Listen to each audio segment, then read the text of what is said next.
territory. This is not a seasonal thing. This is not a monthly thing. God is still in the business of performing miracles. Healing is one of his greatest miracles. One of his greatest miracles.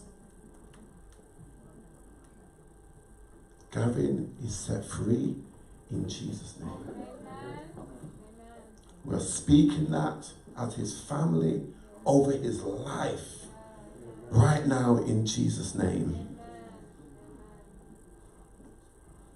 Your word tells us you've given us all authority in heaven and on earth. We exercise the authority right now. And we speak, devil, you have no place. The strong man is defeated in the name of Jesus. Oh, glory to God. Spirit of the Most High God. Spirit of the Most High God.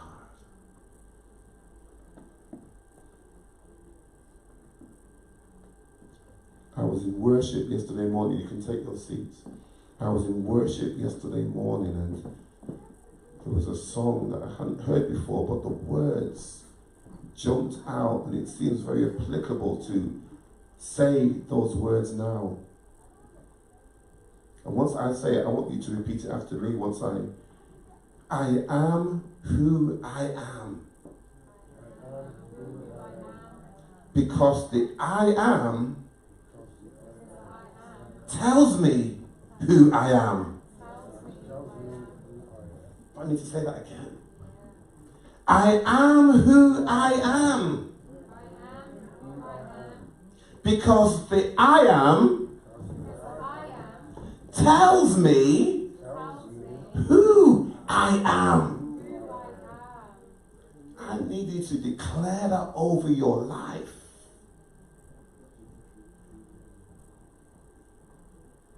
Moses was at the burning bush when Moses asked, who are you?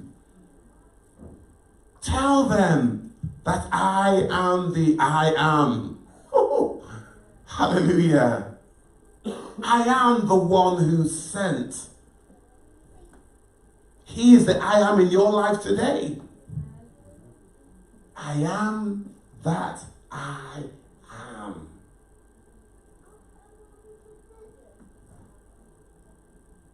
The Lord spoke a powerful word through our sister last Sunday.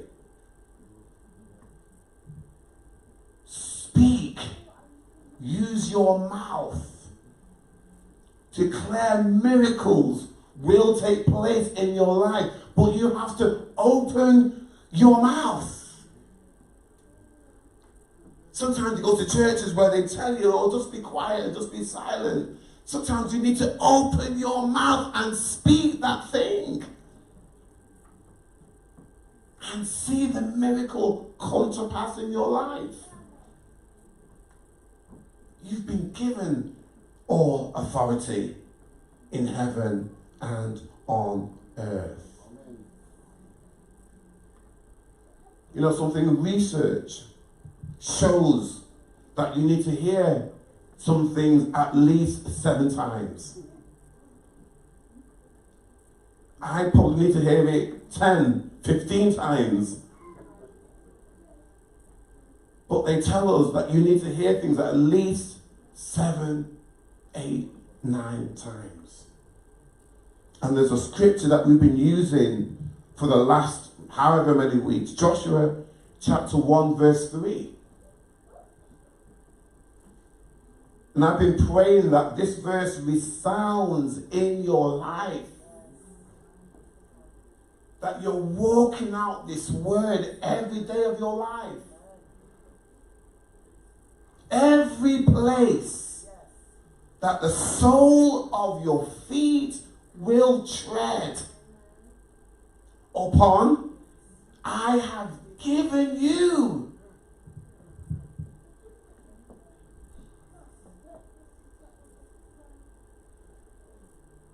Just as I said to Moses.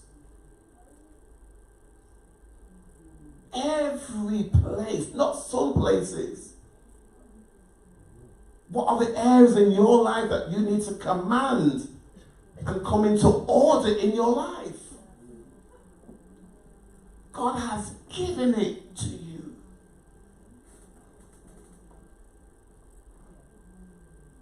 Genesis chapter 6, verse 9. We saw a little account of this when we were watching that little role play for the children. That's applicable to all of us. This is the account of Noah and his family.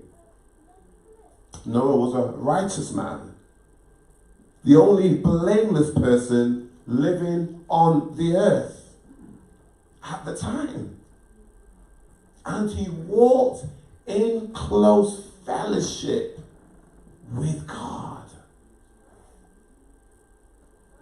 You know, when I read that verse and I understood the importance of being in line with God's plan and God's will, He's always looking for a man or a woman that has His heart. We know the story. You don't even have to have been in church or have gone to Sunday school or raised in a Christian home to have heard about Noah. You may talk to some people out there and they'll know, oh, Noah, yes, he's the one that built the boat, the big boat. He's the one that built the ark. The problem is today that the generations have been so far away from the Word of God that I'm concerned that our young children don't even know the characters of the Scriptures anymore. That's the world that we're living in today. The Word is taken out of all our establishments. So our children don't know the Scriptures or the Word of God.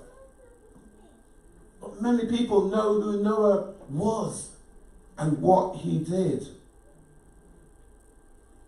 But it's very important that we understand that he was in fellowship with God. He was righteous. Righteous means to be in right standing. He was blameless before God. Genesis chapter 6, verse 11 to 13. The earth also was corrupt before God, and the earth was filled with violence. God observed all this corruption in the world, for everyone on earth was corrupt. Can you imagine? Everyone on earth was corrupt. So God said to Noah, I have decided to destroy all living creatures, for they have filled the earth with violence. Yes, I will wipe them all out along with the earth. Could you imagine the pain? Can you imagine how God felt knowing that He created everything that was good? We saw on that little kind of cartoon thing that Adam and Eve were created good. They were in fellowship with God. They were obedient to God. But someone, something against God's will and plan came in and disrupted the fellowship that they had with the Creator. That's no different today. as we desire to be in fellowship with God, we have an enemy that's out to destroy our relationship and our fellowship with the Lord. Are we aware of the plans and the schemes of the enemy? One of the biggest challenges that the church faces today is telling people why they exist on the earth. How many conversations do we have on a daily basis? We might ask somebody, why do you think you were born? What do you think you were here to do? You can imagine the answers that they would give you. I'm here to work. I'm here to make money. I'm here to get married. I'm here to have children. I'm just here to have a good life. I'm here to do whatever I want to do. That's generally the answers you will get. That's why God had to use Noah, because the people had moved so far away from God's plan for the earth. I can raise my children however I want to, many of them will say. I can let them be whatever gender they choose to be. Shall I go there? That's the society we are living in today. I was studying this and looking at how God must have felt then. Imagine how he feels now when he looks down at his creation. He said, I will never flood the earth again. But how must he feel looking down at what he created and how we have moved so far away from God? Now he's looking for you and for me. We are his Noahs. Turn to your neighbor and call them Noah. You are his Noahs. He's looking for men and women who are living in fellowship with him, who will communicate his plan for mankind. He had to flood the earth before because he was so distraught with the corruption, the evilness, the violence, and said, I can't watch anymore. I can't cope with this anymore. I need to start this thing again. Here we are, 2023.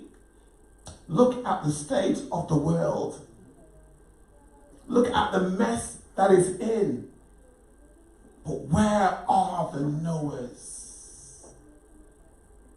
Where are the righteous men and women of God that will stand and represent him in these last days, in this dark hour of confusion and evil all around? He's looking for Noahs.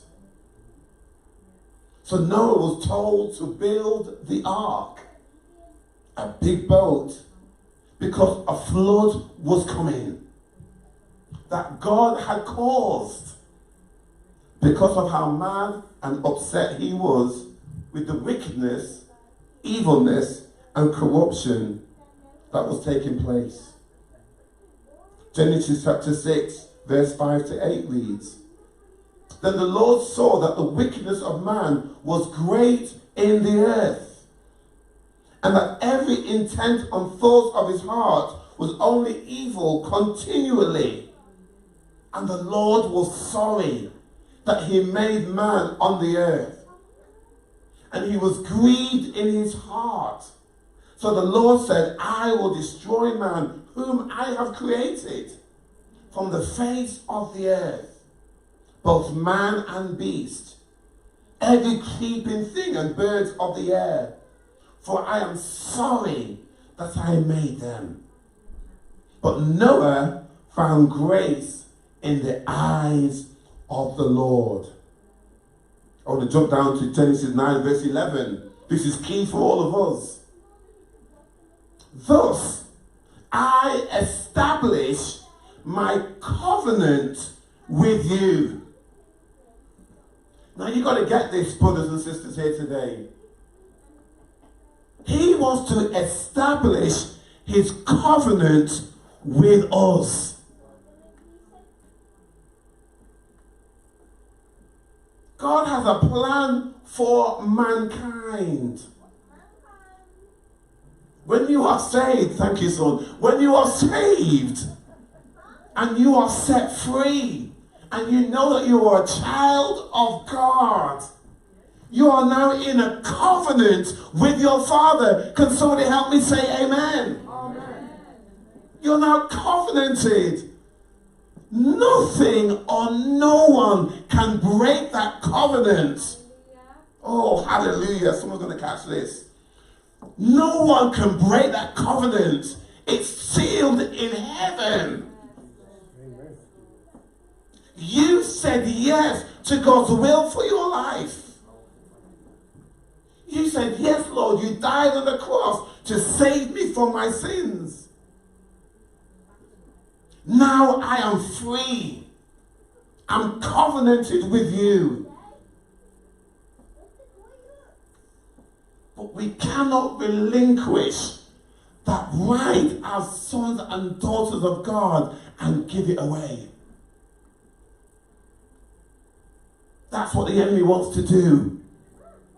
To turn our eyes from our Savior, our Father. He said, I love you.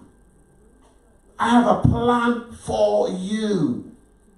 I have called you by name. I know everything about you. Even every hair that's on your head. Even my hair's on my head. There are a few there, believe it or not. Everything. That's how much he loves you.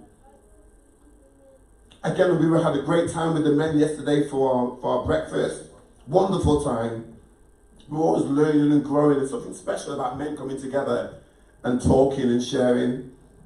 And I was listening to John Hagee, again, as I often do, talking about the destruction and annihilation of the people that will come against God's chosen people. And again, I was saying with the guys how I looked out and I saw the crowd as they listened to him speak, because that's his calling. He's a prophetic man of God. He hears from God and brings the news to the people of God. And I realize the times that we're living in, when you have to know who your God is. Because as he was speaking and telling us of the timeline that we are in, how the destruction's coming to the earth, how even as we read, God will not flood the earth again, but there will be earthquakes. I think someone said it yesterday. Have you noticed there's more and more earthquakes taking place around the world?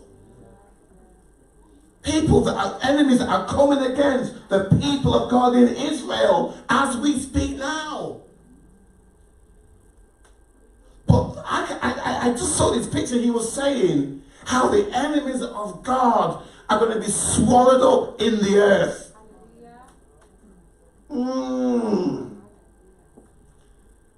I was hooked on what he was saying, because I thought, okay, God, you are still mad at what the people are doing against your people.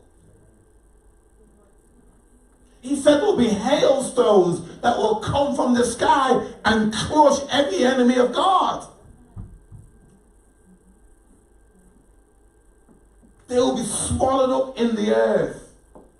How many remember the story of the Egyptians chasing the people of God? The Red Sea parted. The people of God went through on dry ground. But the enemies of God died there in the sea.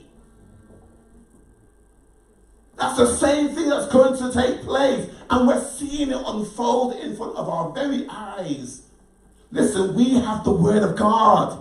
Come on, church. We have the word of God. We know the end of the story. But are you prepared to stand and represent the Most High God in this last hour? Noah was righteous. He didn't fall into the things that everybody else was doing. He knew the God that he served. He didn't fall into the plans of the enemy trying to discourage him. He stayed faithful to God. That's why God could use him. Can he use you like that? Can God use me like he used Noah? In this trying time, in these last days. We're not a church that likes to kind of, tiptoe around the edges. We're a church that believes in preparing for the second coming of Jesus Christ. Amen. Can somebody help me and say amen? Amen. We're not here to give those nice, fluffy messages. And we go home and it's like, oh, that was nice. We are a church that needs to tell the truth. Tell the word of God as it is. The enemy wants to separate us. He will attack us on every level. He will even use people in the church to turn away from God's plan for his people. But you will always keep hearing, we are a praying church. You will always keep hearing that we do not cease in our prayers. Whatever happens to the family of God, we will pray. Whatever happened to our young man at the back, we will pray.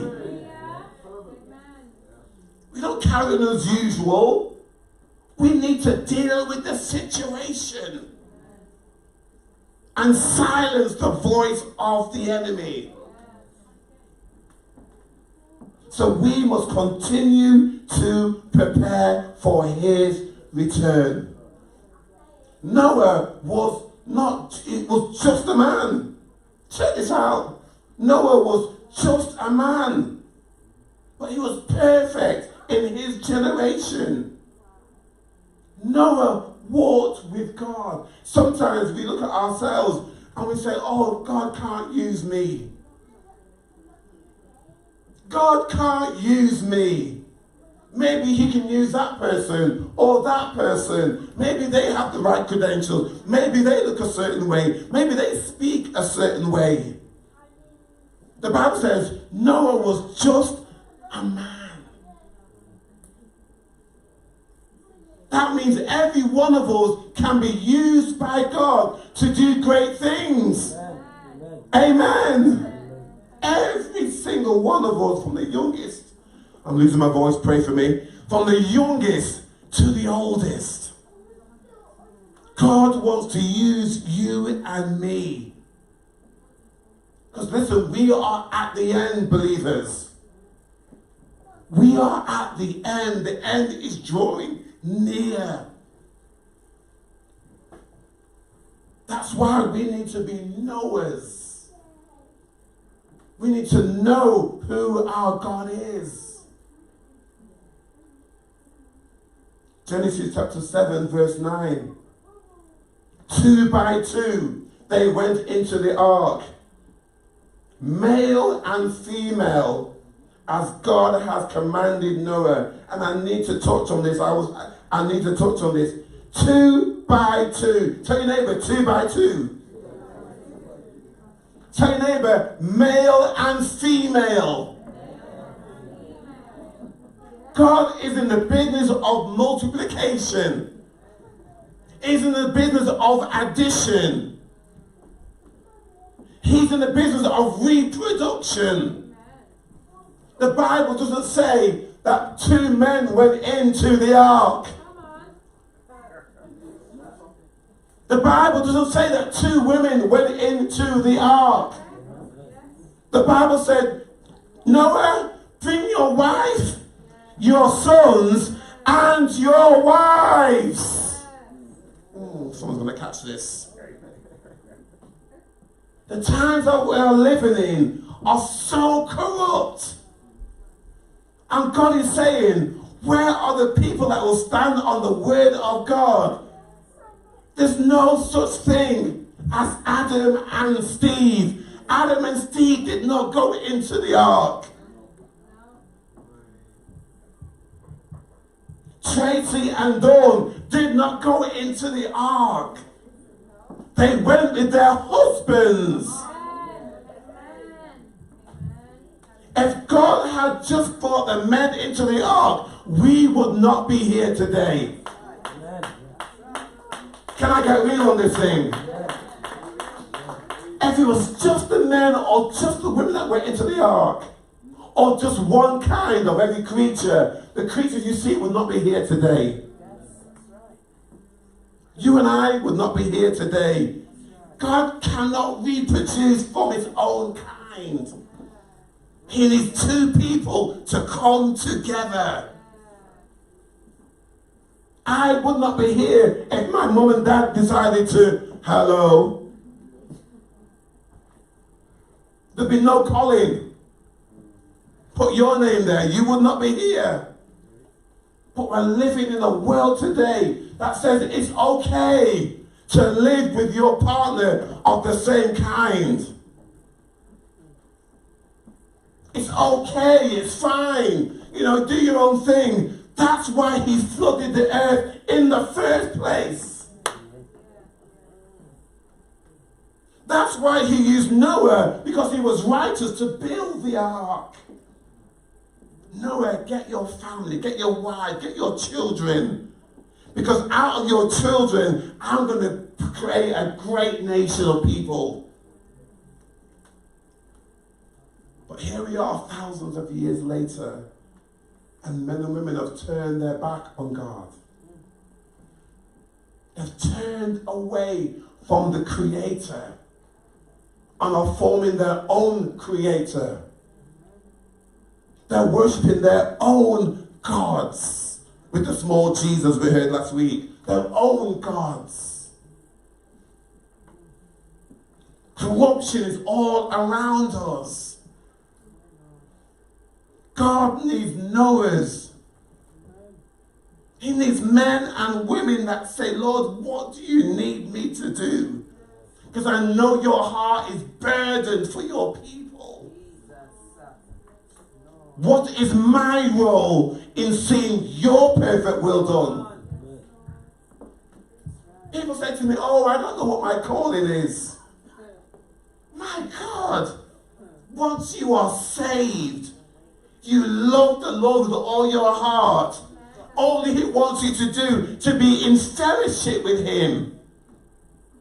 Then he works out and you see your perfect plan that he has for your life. And how you're going to affect the world around you. That's what Noah was. Noah was in the perfect will of God. That's how God could use him, because he was trustworthy. That's what he's looking for. Trustworthy men and women of God. That when he gives his request and his plan, we just do it. Woo! Just like the Nike advert, just do it. But we have all these questions and we procrastinate. And we ask 18 times before we say, yes, Lord, I'm ready. And people are dying all around us.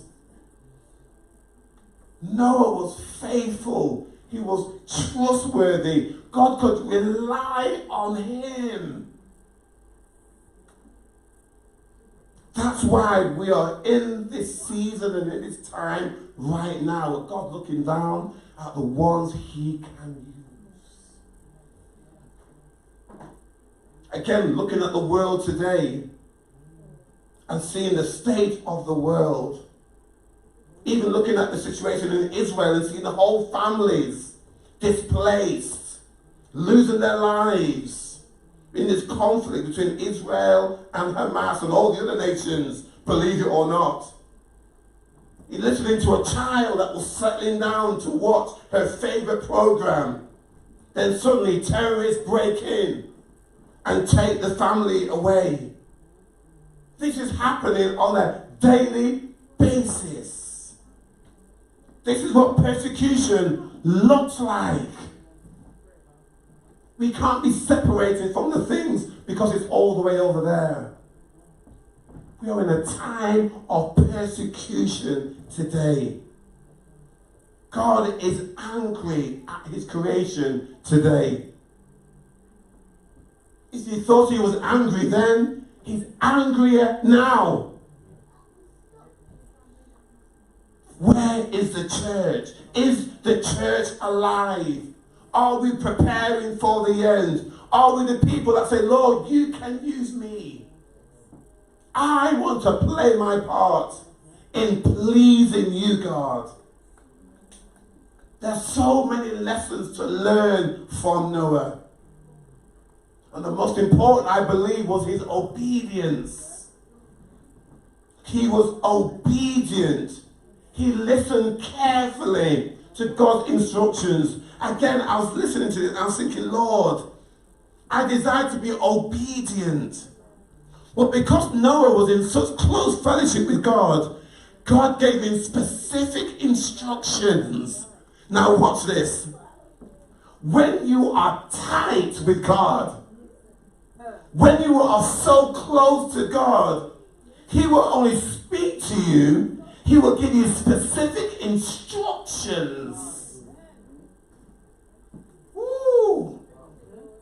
There's some people, he will give the basic instructions and right, Colin, get on with that. And I'm saying, praise the Lord, thank you.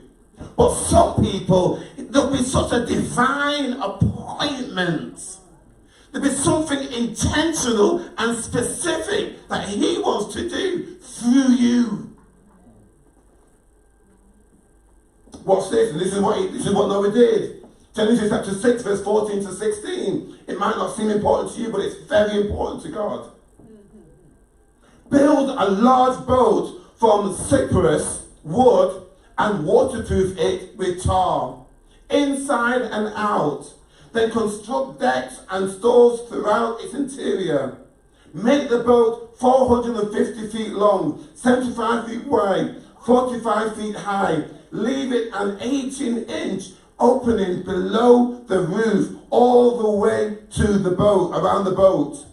Put the door on the side and build 3 decks inside the boat. Lower the middle and the upper. If that's not specific detail, I don't know what is.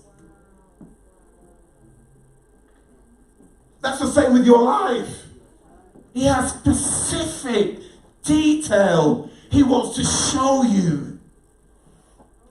The specific things that he wants to do through you to affect the world outside. Specific details. But that only comes through fellowship. Only comes through that divine connection, that desiring to hear from God. Lord, I want you to be so clear that when you speak, I just be obedient and I do it. Can you imagine the conversation with Noah and God? Looking at the things that he had to do. Put the door on the side, build 3 decks inside the boat, lower the middle. It's like, what? But that was the importance of what God said to Noah and what Noah had to do. Look, I'm about to cover the earth with a flood that will destroy every living thing that breathes. Everything on earth will die. But I will confirm my covenant with you. So enter the boat. Are you going to enter the boat today? Is your name on the list to enter the boat? Glory to God. Is my name on that list when he says, bring Colin into the boat, I'm going to save him? Put your name there. He doesn't want anybody to be on the outside, flooded away, swallowed up in an earthquake. He wants you safe in the boat.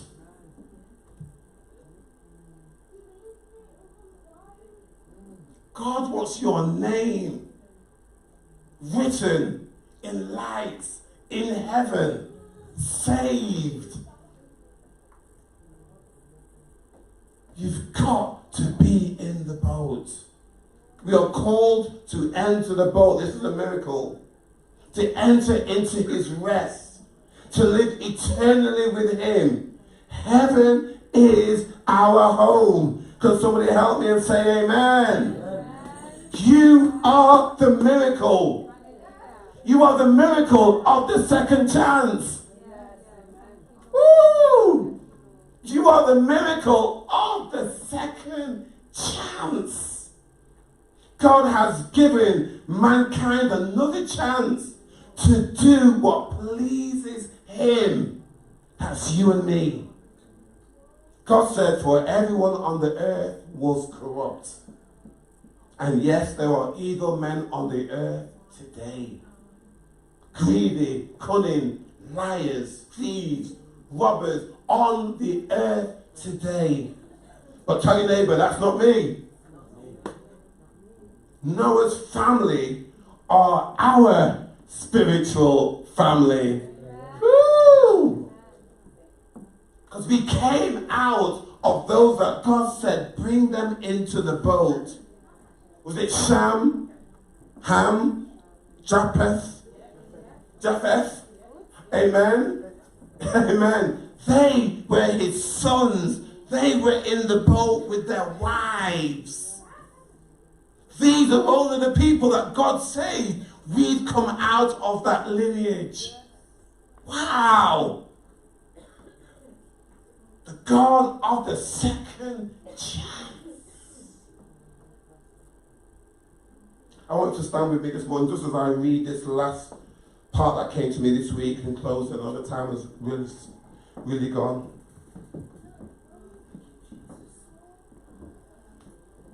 We have what we call the Glasgow prophetic. It's a word that goes out every single day. And I can send you the link. Sometimes you post it on the group. But I just thought it was really good to read this, just to encourage us. This is a season of being strengthened to steward my glory. To be able to bear the weight of my glory, your entire being, your entire physical framework must be refined and prepared for impartation. The impact of my glory will crush you if you skip the process of preparation I have for you. This is a preparation church. This process will look different for each person, but the purpose remains the same. To ensure that you are ready to carry this mantle. Do you love me? The process I have for each of you is dependent on a foundation of unshakable love, being firmly established in your very core. It is that joy of love shared, you for me and I for you, that I will crack open the dry places within you, freeing up space for me to move and prepare you for more. Children, rest in me throughout this process and resist the temptation to grow weary. There is grace in this time to go again, fully leaving behind what is no longer relevant. Here's the activation. Ask the Holy Spirit to show you the dry places within you that God is working on to prepare you for more of his glory. With this understanding in mind, praise him and thank him for the good work he is doing within you. Come on, somebody, say amen. Next, dwell on the things you love about the Father God. Tell him these things. Share with him what you are grateful for and what character traits you love. Allow yourself to be overcome with the feelings of love you hold for him. Hebrews chapter 12, verse 10 and 11 says, our parents corrected us for the short time of our childhood as it seemed good to them. But God corrects us through our lives for our own good, giving us an invitation to share his holiness. Woo! Now, all discipline seems to be painful at the time. Yet later it will produce a transformation of character. Woo! Hallelujah. Bringing a harvest of righteousness and peace to those who yield to it. Oh, say amen with me, church. Amen. Oh, lift up your hands in this place with me. Oh, hallelujah. Glory to God. Glory to God. Glory to God. Lord, we have heard your word, reminding us of the times we are in. Lord, but you have given us everything that we need. We see one of the great examples in the word of God through your son Noah, who you used to change the direction of the world. He was faithful, blameless, righteous, perfect in your sight.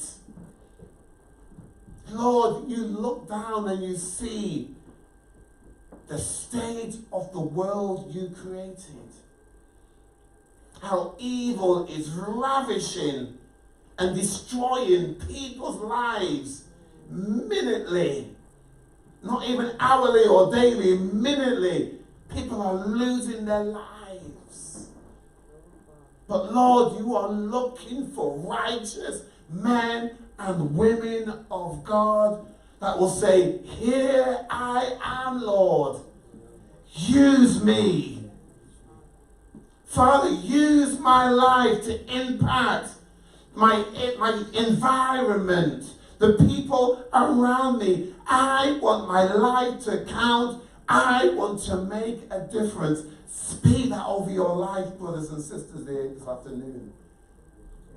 Receive that word over your life. You are called. You're not here by accident. Not one person is here by coincidence. You have called us and chosen us for such a time as this. And my God, we are certainly in a time such as this. Lord, we pray that you would fill us. Lord, we are in the process. You are preparing our character.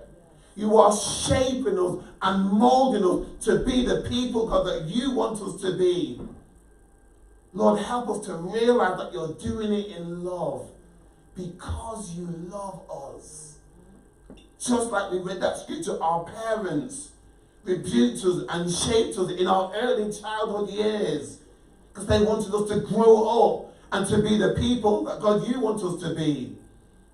And we ask in the name of Jesus that here today we would leave this place knowing that there's a calling on our lives, knowing that we can make a difference. Noah made a difference. His family, his wife, his sons, and their wives made a difference. And we're asking God that you would use us to shape this world. We cannot do it on our own, but you've given us the influence and the authority to do it in our spheres of influence, in our workplaces, in our schools, in our colleges and universities, wherever we go and shop and eat. You've given us that influence to define our environments for your honor and for your glory. So, Father, we are grateful that, God, what you have started in each and every one of our lives, you are faithful to complete. If you're feeling dry here today, ask God, ask the Holy Spirit to enter into that dry place. If you're feeling like you don't have anything to give, you might even feel weary, ask the Holy Spirit to reveal those areas in your life. We are here as a family to support and to build one another up. We are here to pray for one another. We cannot do this on our own. So Lord, I pray for those who are feeling dry and empty, those who are feeling that they don't have anything to give, those who may feel weary and burdened and heavy laden. Your word said that I will give you rest. Take my yoke upon you. It is easy, and my burden is light. So Father, we cast all our cares upon you, for you care for us. So Father, we thank you. Lord, move by your power. Lord, move by your Spirit. Let us move into this new week. Here we are on the first day of this new week. We started it together in your house. Hallelujah. Amen. Lord, divinely appoint us as we go into this new week. Open every door, God, that you have called us to go through. And let us walk through it in faith. Let us walk through believing that your word said you will never leave us or forsake us. So Father, we give you glory and we give you praise. And the people of God said together, Amen. Amen. The devil tried to silence my voice, but I've decided to make a choice.